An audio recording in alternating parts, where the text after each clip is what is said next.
Carl Parica, on vous a pas beaucoup vu dans ceux qu'on appelle les grands médias, pourtant vous avez des choses intéressantes à nous dire. Vous êtes microbiologiste environnemental. Ça consiste en quoi? Non, en fait, moi j'ai étudié la dynamique virale en termes environnemental. Donc en fait, la microbiologie, c'est l'étude des bactéries et des virus essentiellement. Et environnemental, c'est parce qu'on trouve des virus et des bactéries absolument partout. Et donc moi, ce qui m'a intéressé ou ce que j'ai étudié, c'était d'explorer certaines niches écologiques bien spécifiques pour voir si on trouvait des bactéries et des virus, et effectivement on en trouve.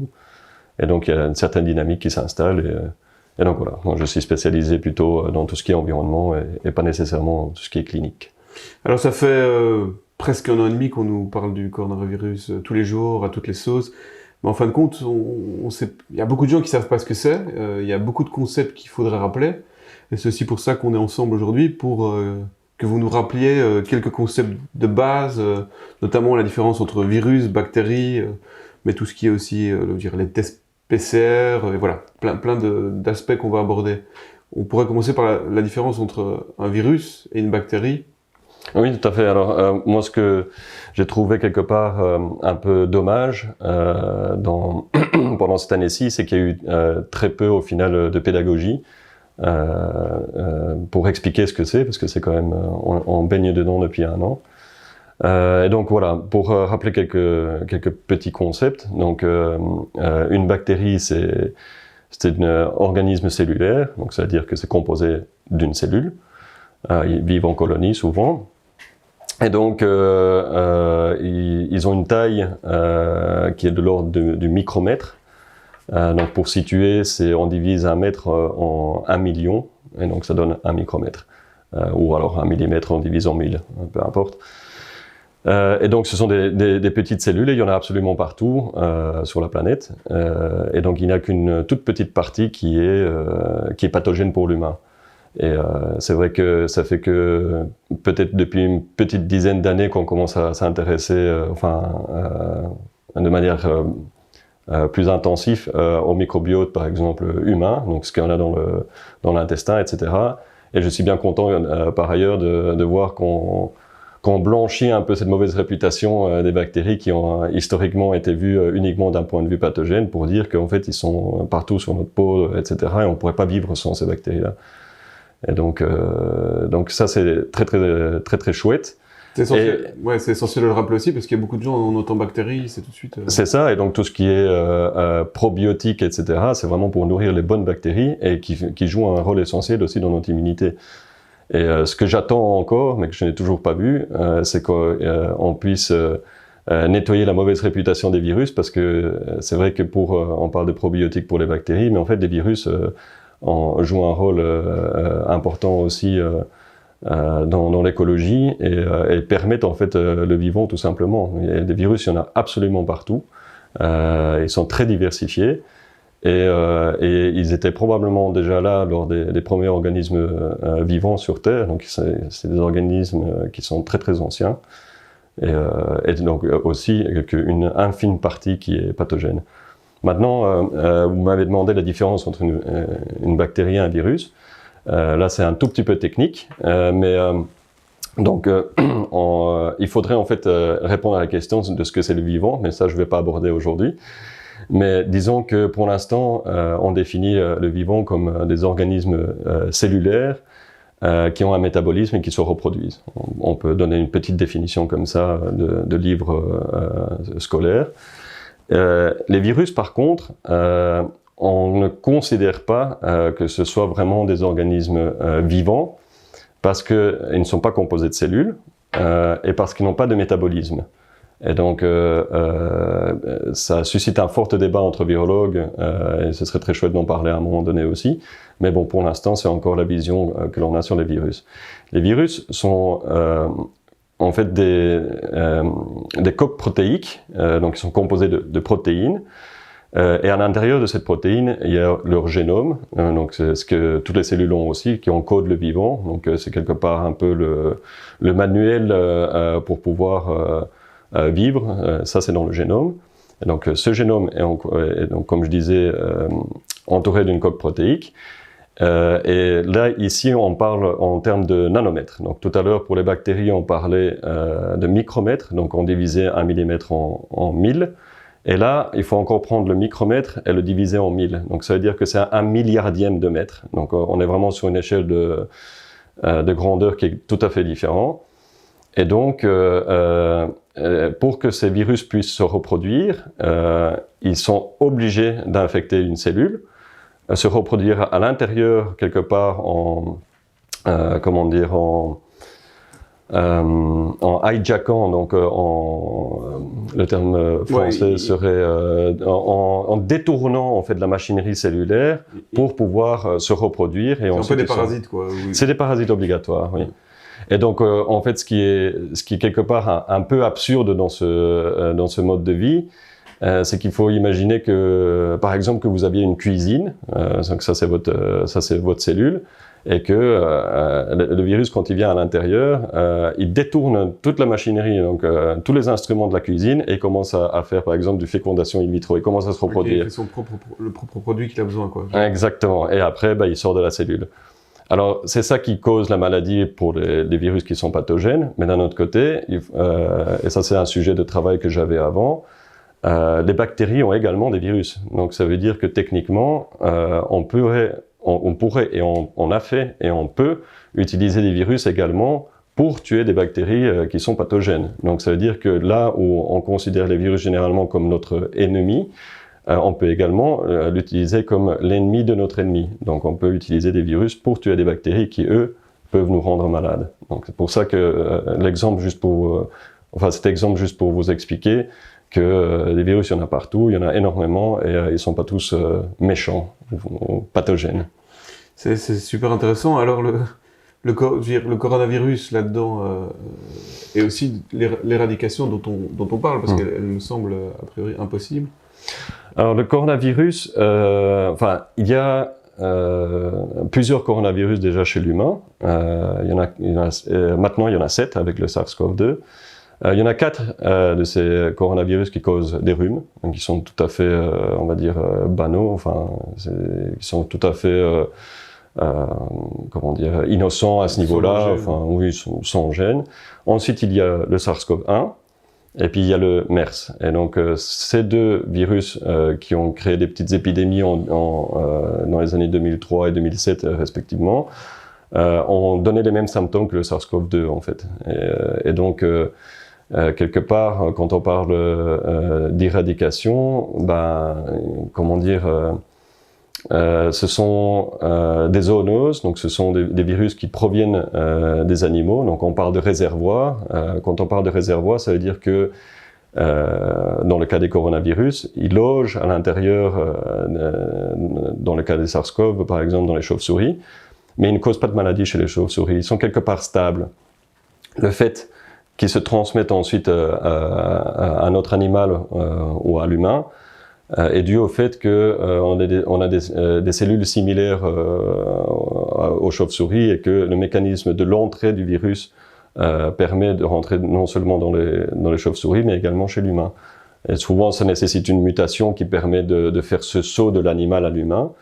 Mais donc voilà, donc il y a des réservoirs. Mais il ne faut pas oublier qu'il n'y a pas que les réservoirs, parce que ce qui est aussi propre à certains types de zoonoses, c'est qu'ils sont capables d'infecter une multitude d'animaux. Et donc dans le cas de SARS-CoV-2, il y a par exemple les visons, mais on a trouvé aussi du SARS-CoV-2 chez les chats, ce qui ne veut pas nécessairement dire qu'ils nous infectent, mais ce type de saut qui peut faire et infecter différents types d'animaux, moi, me fait penser à une éradication qui est pratiquement impossible. Parce qu'alors, il faudrait non seulement tuer tous les visons et les chats, etc. Je veux dire, à un moment donné, je ne pense pas que ça soit raisonnable de réfléchir en ces termes-là. Ouais, donc on va vivre avec le SARS-CoV-2. Moi, je pense que oui. Je pense que c'est inévitable.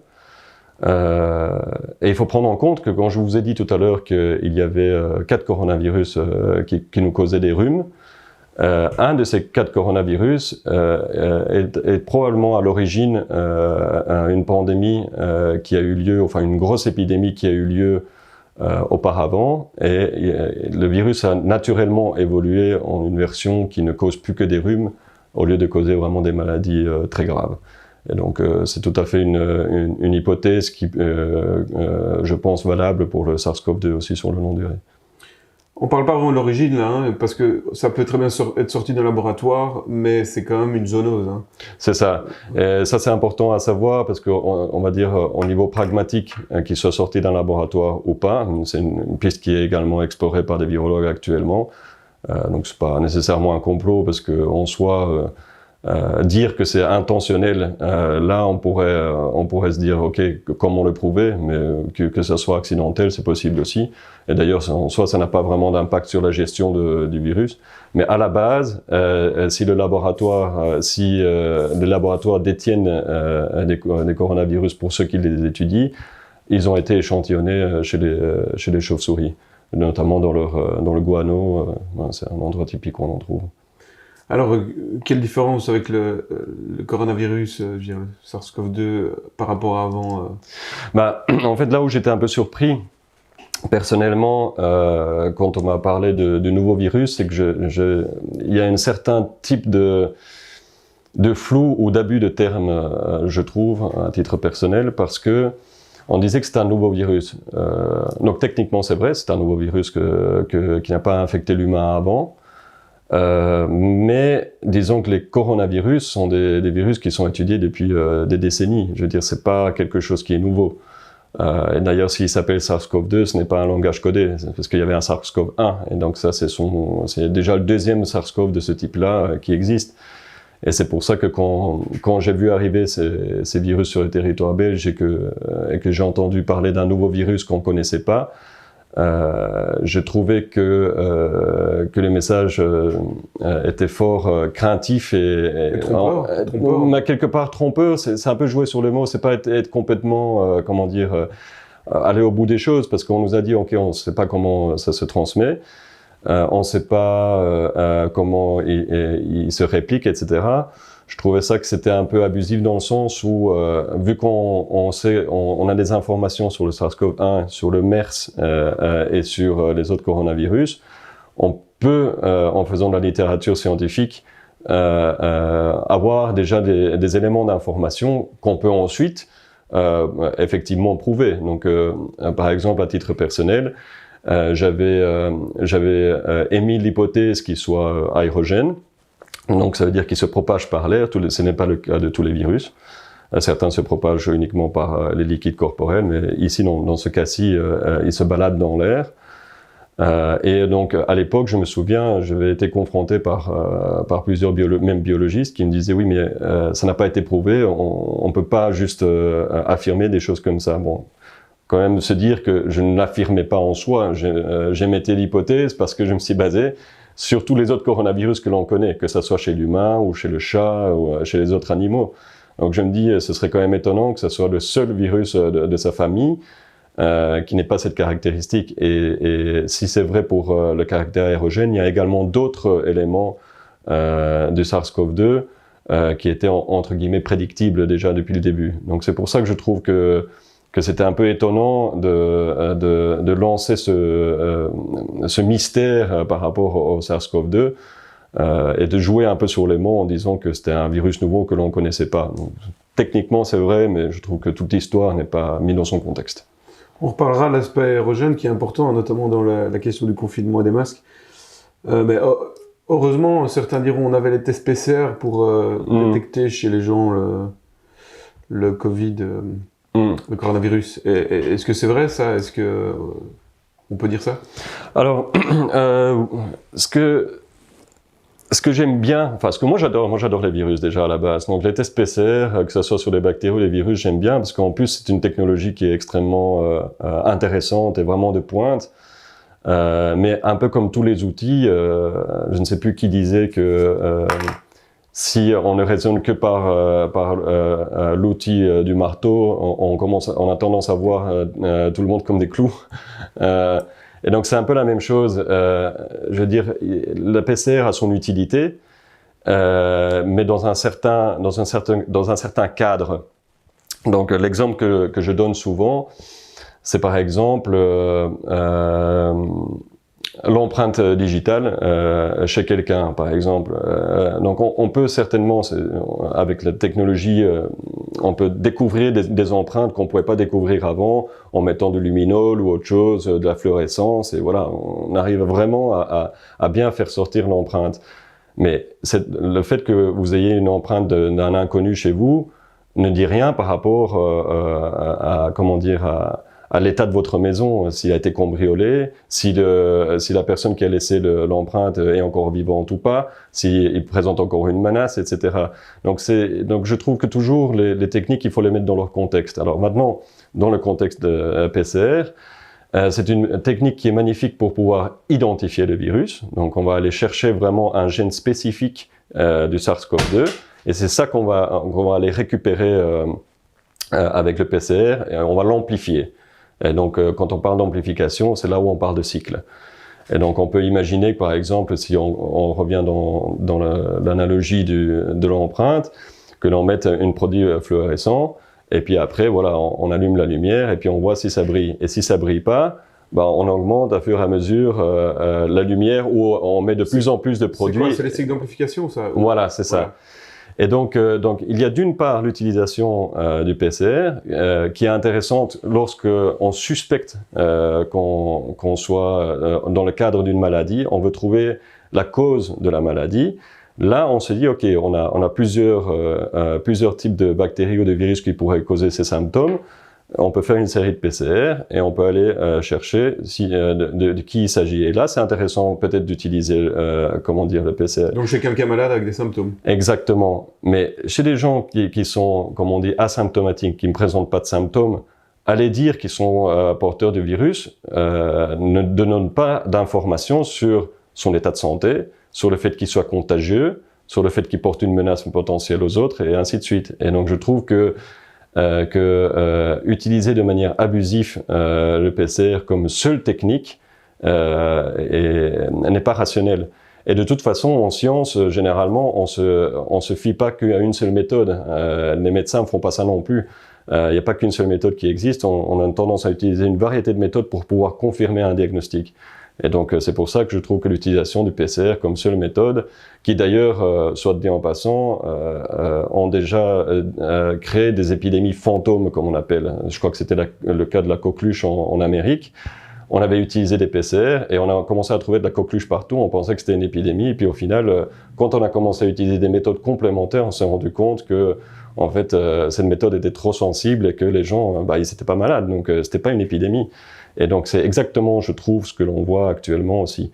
Maintenant, il serait peut-être, je ne sais pas si vous vouliez aussi que je vous explique les cycles, c'est peut-être quelque chose. Oui, on peut parler des cycles, mais dans cette première partie, on reste dans le factuel, comme on s'est dit, mais est-ce qu'on pourrait quand même dire que, et puis vous l'expliquerez, que plus on prend de cycles d'amplification, plus on trouvera quelque chose, et qu'on a l'impression que si on veut trouver du coronavirus, on le trouve, quoi. Disons que au-delà du fait qu'il y ait des faux positifs et faux négatifs, qui est d'ailleurs propre à toutes les méthodes qu'on utilise, c'est pas spécifique au PCR, il y a une certaine type de aspécificité, parce que c'est une méthode qui est très sensible. Donc je reviens encore à l'histoire de l'empreinte. Vous imaginez que vous mettez un produit fluorescent, vous allumez la lumière. Si il n'y a pas de fluorescence, vous allez mettre encore plus de fluorescence, vous allez mettre encore plus de produits et plus de lumière, et vous amplifiez la lumière jusqu'à ce qu'il y ait vraiment un signal lumineux qui sort. Mais vous imaginez bien que, par exemple, dans le cas d'une empreinte digitale, à un moment donné, le signal est tellement faible qu'on n'arrive plus à voir les détails du doigt. Mais pour l'instant, ce qui a été fait, et ça je le confirme parce que j'ai travaillé aussi un peu là-dedans, c'est qu'à un moment donné, quand le signal arrive, on dit voilà, la personne porte le SARS-CoV-2. Mais le plus on avance dans les cycles, le plus ça devient aspécifique. Et à un moment donné, il y aura un signal lumineux, quoi qu'il en soit. Et donc, c'est pour ça qu'il y a eu tellement de débats sur quel est le nombre de cycles qui est important, parce qu'à un moment donné, ça devient complètement aspécifique. Et là, effectivement, on peut très bien dépister des positifs sans qu'ils soient positifs. Donc, on peut dire que si on était passé de 40 cycles d'amplification à, disons, 25 ou 30, on aurait eu une réalité différente, et une gestion politique différente. Tout à fait. Ça, je le confirme. Mais en fait, il faut imaginer en fait les cycles comme comment dire, à l'inverse du taux de virus qu'on a. Donc, je veux dire, si vous avez beaucoup de virus, après 1 ou 2 cycles, vous allez déjà avoir un signal lumineux, parce qu'en fait, il amplifie à chaque fois le signal. Mais le moins vous avez, le plus vous avez besoin d'amplifier. Mais donc, à un moment donné, si on amplifie trop, ben voilà. Et donc, je pense que ce qui serait intéressant, la manière dont on aurait peut-être dû gérer cette histoire, c'était déjà de voir si la personne présentait des symptômes ou pas, donc savoir ce que l'on cherche et dans quel contexte, et ensuite, comment dire, faire attention à l'utilisation et à la méthodologie. Et donc, comme toutes les machines, il faut les calibrer aussi. Parce que si en théorie, à chaque fois qu'il y a un cycle, on double le signal précédent, 25 cycles par exemple dans un laboratoire A ne sera pas nécessairement l'équivalent des 25 cycles dans un laboratoire B. Donc déjà là, il y a une question d'harmonisation des protocoles que je n'ai pas franchement vu, une question de calibrage de machines qui est propre à tous les laboratoires, certains le font pas. Et puis, donc, au final, voilà, je pense que toutes ces données-là, si on avait gardé un certain seuil plus intéressant, on aurait pu avoir peut-être plus d'informations sur les gens qui étaient malades. De toute façon, on aurait pu aussi mettre en relation le nombre de cas, comme ils les appelaient, avec la mortalité. Oui, tout à fait. Qui était, somme toute, très basse.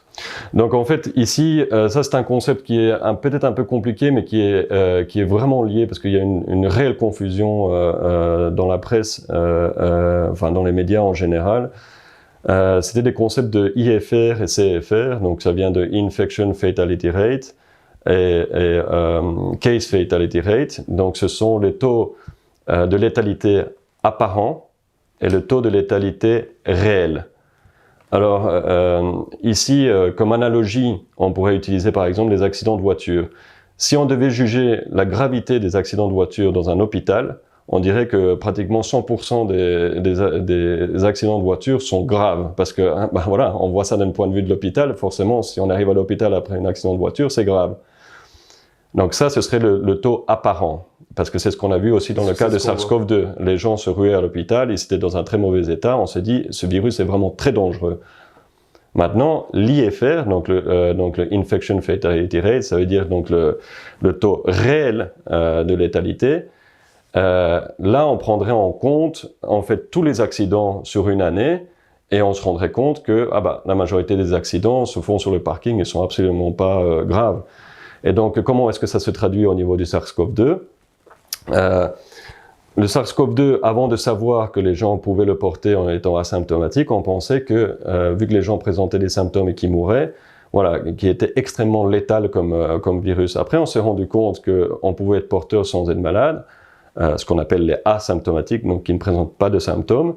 Et donc là, on s'est vite rendu compte que le taux de létalité est forcément beaucoup plus bas, parce que ça veut dire que si, par exemple, vous aviez 3 personnes qui arrivaient à l'hôpital qui étaient tous malades et qui mouraient, on pourrait dire, ok, c'est 100% de mortalité.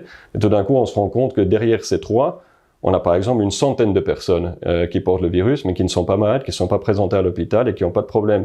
Et donc là, forcément, la létalité ou la dangerosité du virus diminue, parce que ça veut dire qu'il n'est pas en fait si mortel que ça. Et avec les données actuelles, donc par un professeur qui s'appelle Ioannidis, qui est un épidémiologiste, un des plus connus vraiment sur la planète. Que M. Decroix ne connaît pas. Ça, je ne sais pas si M. Decroix le connaît. En conférence de presse, il avait lu l'étude et il ne connaissait pas. Mais... ça c'est dommage, parce que ça veut dire que... Mondialement réputé. Oui, ça veut dire que les gens qui conseillent Decroix sont... Ça m'étonnerait qu'ils connaissent pas, mais bon, ça, je ne vais pas spéculer. Oui, je ne vais pas spéculer pour les raisons. Mais donc ce professeur-là, en fait, a été collecter toutes les données qu'il y a sur on va dire les anticorps ou la sérologie. Donc, pour placer ça dans le contexte, quand on a un virus, notre corps il réagit à ce virus avec notre immunité. Alors que ça cause une maladie ou pas, de toute façon, il y a une réaction. Et donc, ce professeur-là a été voir toutes les données, donc chez toutes les personnes qui sont porteurs, etc. et tous les gens qui étaient morts. Il a fait des données vraiment, enfin, il a tout collecté et il a analysé. Selon lui, et qui est également reconnu par l'OMS, il dit que globalement, la létalité du SARS-CoV-2 serait de 0,15%. Maintenant, les pourcentages, ça ne parle pas à beaucoup de gens, mais j'aime bien inverser en fait ce chiffre. Parce que quand on dit 0,15% de létalité, psychologiquement, on est en train de dire qu'il y a 0,15% qui meurent. Mais faisons l'exercice inverse, ça veut dire que 99,85% des gens survivent. Et ça, c'est plutôt positif comme nouvelle. Ça veut dire que c'est vraiment pas un virus qu'il faudrait craindre parce que pour vous-même, vous avez 9,85% des chances de survivre si vous chopez ce virus. Voilà. Bon, après, c'est pas aussi simple que ça, parce qu'il y a des personnes qui sont plus fragiles que d'autres, etc. Mais je veux dire, sur le taux de létalité, c'est au final assez bas. Maintenant, il faut savoir que ce chiffre aussi fluctue. Hein. Je veux dire, c'est la grippe ou... Mais la grippe, je pense qu'on est aux alentours de 0,1, donc c'est vrai qu'on n'est pas très très loin. Maintenant, il faut savoir aussi que ces données changent hein, selon des pays. Ça, il faut être honnête. Il y a certains pays, par exemple, un exemple très simple, plus la population est âgée, plus, le moins bien ils vont réagir au SARS-CoV-2, et donc ça veut dire que si toute une population se porte mal, c'est peut-être dû aux différentes classes d'âge. Par exemple, c'est une des raisons notamment pourquoi on suspecte que l'Afrique s'en est sortie très bien, c'est parce que la moyenne d'âge est tellement bas. Et là-bas, donc, cette taux de létalité apparente, ou réel plutôt, serait nettement moins basse. Mais je veux dire, au niveau global, puisqu'on parle de pandémie, le taux global serait de 0,15%. On parlait tout à l'heure que le virus était très petit, se propageait par l'air. Qu'est-ce qu'il en est des masques alors là-dedans et du confinement? Bah voilà. Alors là, point de vue factuel. Alors là, bah en fait, le même professeur Ioannidis avait déjà compilé également les données sur les pays qui avaient confiné et pas confiné, avait conclu que le confinement en fait ne servait pas à grand chose, même à rien du tout. Ça ne veut pas dire que toutes les mesures qu'on prend soient mauvaises, mais en tout cas au niveau de ce qu'ils appellent le lockdown, donc vraiment le confinement, ça n'avait pas eu d'impact par rapport positif. Maintenant, il faut remettre un peu les choses dans leur contexte. De nouveau, on voit ça souvent, cette gestion du pandémie d'un point de vue de virologue. Pourtant, j'aime bien les virologues, mais je veux dire, il faut pas, dans le cas du confinement, il faut pas réfléchir que en termes de virologie, il faut aussi réfléchir en termes sociétal, etc. Donc déjà, probablement, il y aura plus d'impact négatif. Mais si on prend maintenant ce point de vue de virologie, puisque c'est notamment pour ça que vous m'avez invité, il faut prendre en compte que essayer de confiner lorsque c'est un virus qui est aérogène, ça n'a peu d'intérêt pour le simple fait que une fois qu'il est déjà dans la population, quand on confine, c'est comme si on enfermait un renard dans le poulailler. Une fois qu'il est à l'intérieur, vous avez beaucoup plus de contamination à l'intérieur qu'à l'extérieur. Donc ça, il faut déjà savoir, c'est qu'il y a très probablement on aurait dû confiner beaucoup avant si on avait vraiment voulu confiner. Au tout début? Au tout début, même avant qu'il arrive sur le territoire. Mais après, il faut prendre en compte qu'on est dans un monde globalisé et que c'est que même les pays maintenant où les îles, où le SARS-CoV-2 n'est pas encore arrivé, à mon avis, il finira par arriver à un moment donné. Mais bon, donc le confinement n'a pas grand intérêt, rien que pour ça. Mais en plus, si le virus est vraiment véhiculé aussi par les chats, on n'a pas encore démontré que les chats pouvaient nous infecter, mais on a démontré que les chats pouvaient avoir le SARS-CoV-2. Donc, est-ce que ça a vraiment un sens de confiner? Il faudrait confiner tous les animaux aussi. Et il faudrait confiner l'air, parce que s'ils se baladent dans l'air, comment fait-on pour échapper à ça? Pour moi, ça n'a pas de sens. Et c'est pour ça que dès l'été passé, j'étais surpris que personne parle de ventilation. Quand on a admis que c'était aérogène, on aurait directement dû dire, OK, installons par exemple des filtres HEPA dans les restaurants, ou voilà, tout simplement, restons à l'extérieur, ouvrons les fenêtres. Je sais bien que pendant l'hiver, c'est pas toujours évident, mais ça, ce sont des petites méthodes très faciles à mettre en place. Maintenant, au sujet des masques, il y a plusieurs études aussi qui ont, non seulement au niveau théorique, au niveau des modèles animaux, mais aussi maintenant, depuis 1 an qu'on est dedans, au niveau populationnel qui démontrent que ça n'a pas une grande utilité. Je ne veux pas dire que les masques ne servent strictement à rien, mais de nouveau, mettons les choses dans leur contexte. Si le virus est aérogène, vous pouvez imaginer, par exemple, que vous fumiez une cigarette et que vous mettez un masque. Quand vous soufflez, est-ce que vous voyez de la fumée qui sort de tous les interstices? Évidemment, même souvent même à travers le masque. Et donc là aussi, les études que j'avais lues, il y a certains masques qui fonctionnent mieux que d'autres. Donc par exemple, les bouts de tissu, ben là, la maille est plusieurs ordres de grandeur plus grand que le virus, on parle comment dire, à l'ordre de nanomètres. Enfin, le SARS-CoV-2, je pense que c'est 100 nanomètres. Mais je veux dire, si la maille fait quelques millimètres, je veux dire, vous pouvez mettre des millions de virus à travers une maille des masques en tissu. Donc déjà, ça n'a pas de sens. Ensuite, à l'extérieur, je veux dire, le virus, d'une part, il va de toute façon se balader. D'autre part, l'air augmente au cube. Ça veut dire que le plus vous avancez, le plus il peut partir dans trois sens différents, enfin dans différentes dimensions. Et donc avec le brassage d'air, ça n'a absolument pas de sens d'avoir des masques à l'extérieur.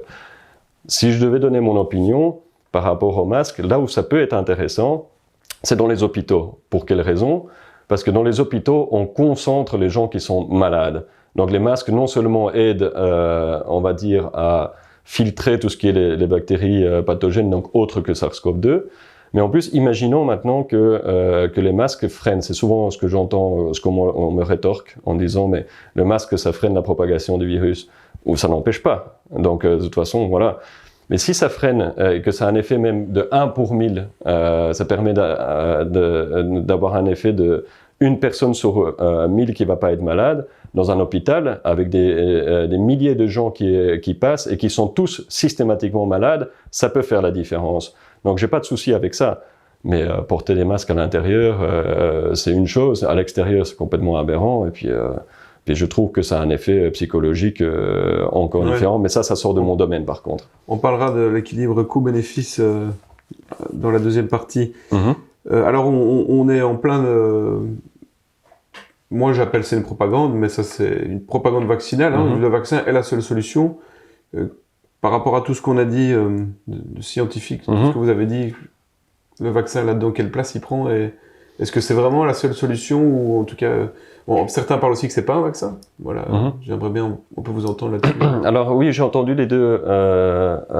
Bon, là, je vais peut-être amener un point de vue vraiment de virologie, on va dire environnementale.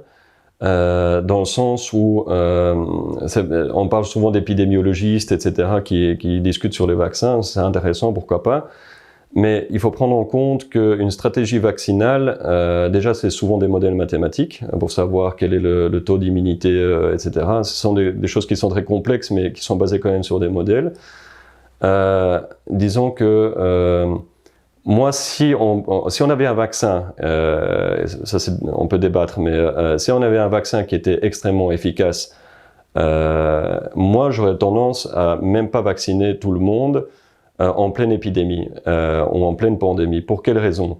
Parce que le vaccin est quelque chose qui est préventif et donc on va vouloir se protéger. Mais une fois qu'il est déjà dans la population, si on commence à vacciner tout le monde avec un vaccin qui n'est pas nécessairement efficace ou qui est monoclonal, donc qui a une pression de sélection qui s'attaque à une seule protéine, pas un large spectre. Quoi. Voilà, c'est ça, voilà, exactement, qui a un spectre qui est très petit, on va émettre une pression sur le virus qui va lui essayer de détourner ce système-là, de muter. Et vu que c'est un virus à ARN, à la différence des virus à ADN, ils ont cette caractéristique de muter énormément.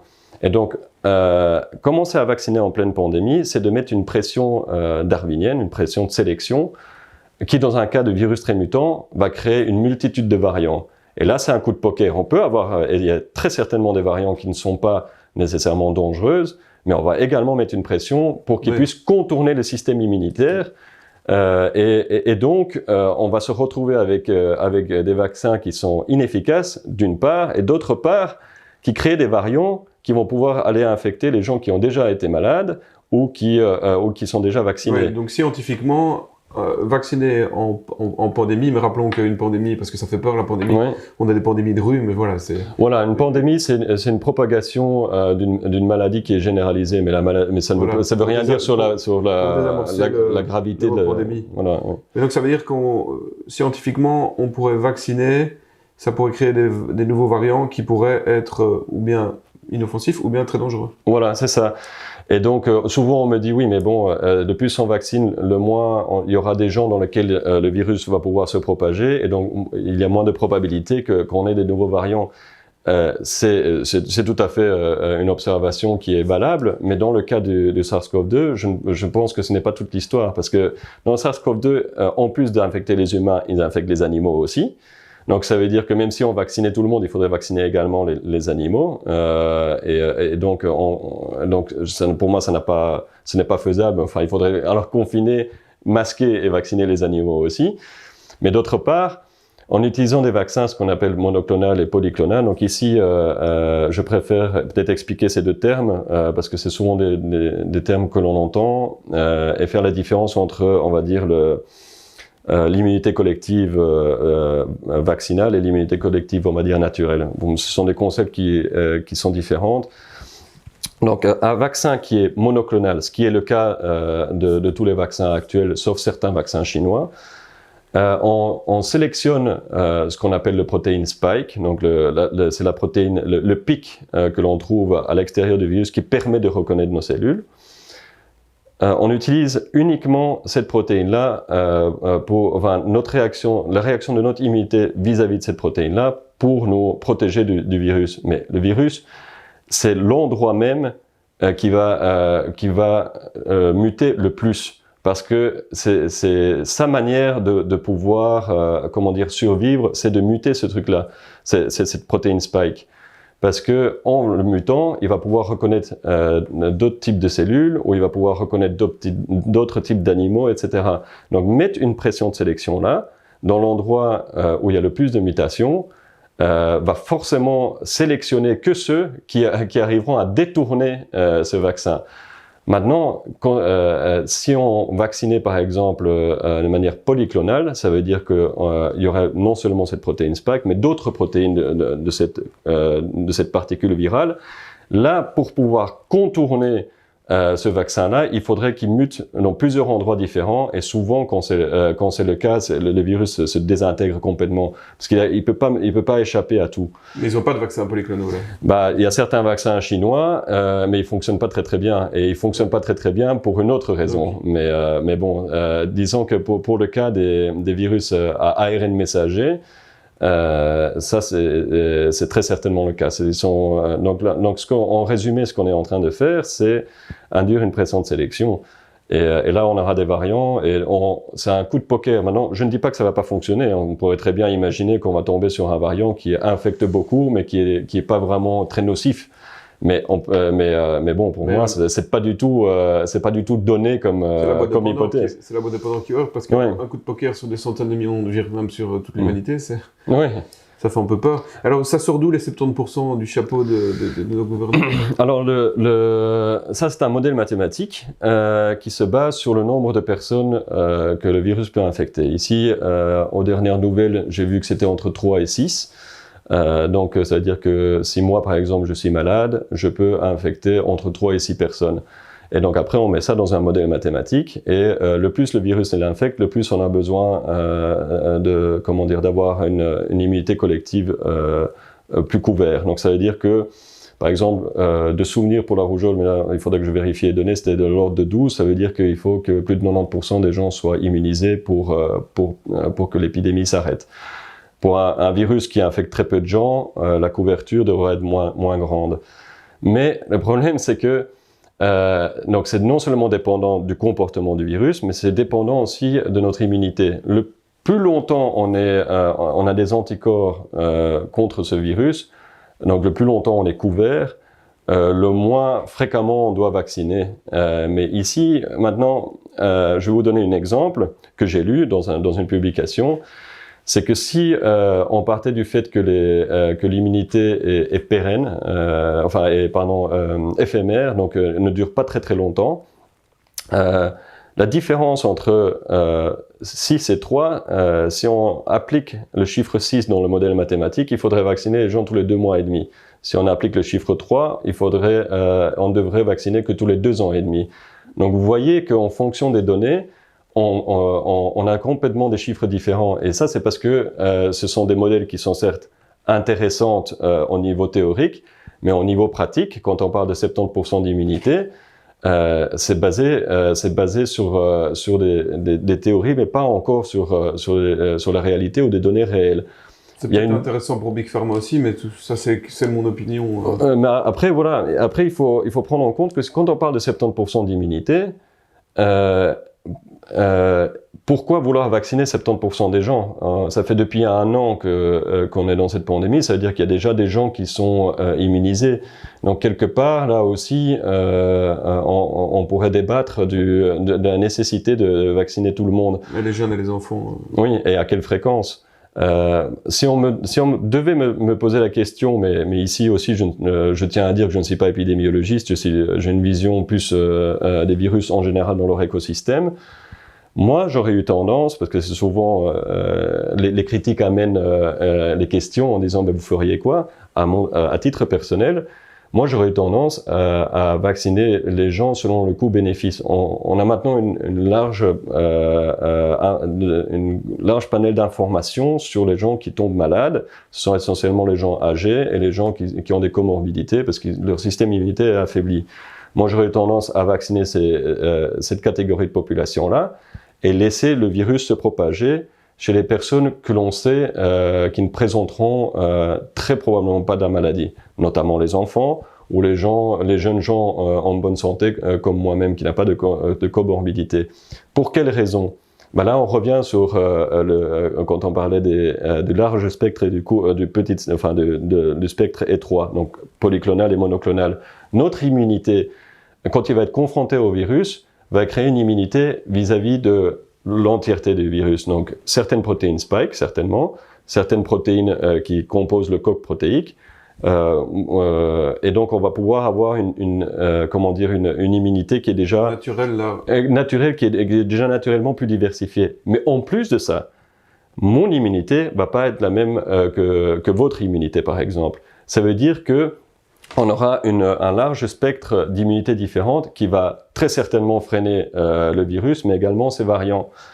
Et donc, en laissant le virus se balader, on aura beaucoup plus rapidement une immunité collective, puisqu'on sait que le taux de létalité réel n'est pas si haut que ça.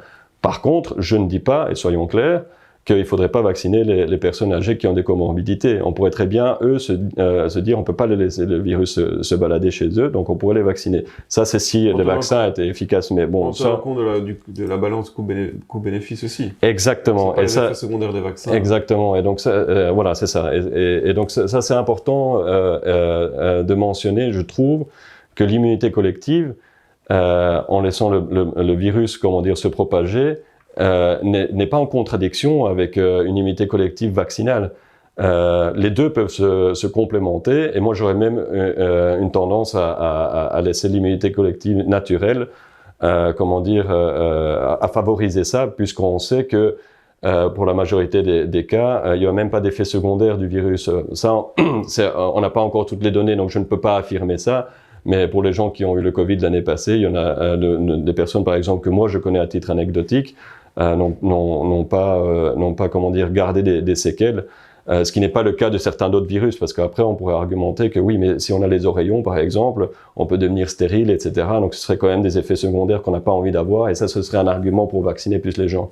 Pour donner une petite image ou une petite métaphore ou une analogie vis-à-vis des vaccins, imaginez que vous avez un voleur qui est dans un village qui veut rentrer chez vous.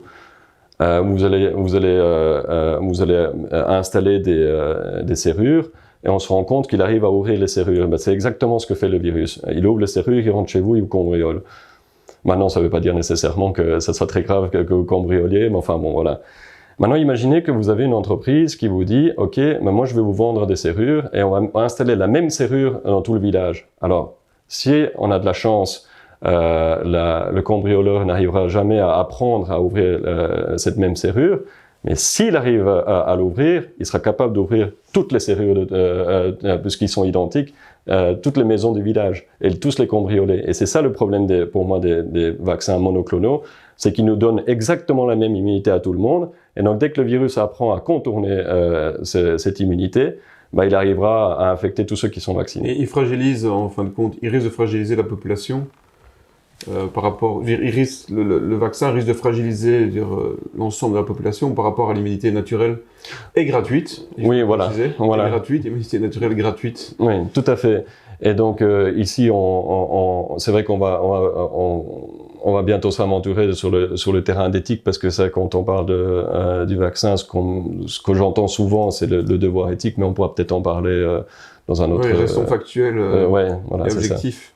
D'ailleurs, je crois qu'on peut terminer cette première partie ici. Oui. Je ne pense pas que vous allez être traité de complotiste, hein, on est resté dans des faits, pas d'opinion. Oui, tout à fait. C'est juste curieux qu'on n'entend pas plus souvent au JT de l'RTBF, par exemple, ou ailleurs, des scientifiques comme vous qui ont un avis différent, mais qui sont vraiment un avis étayé. Oui, voilà.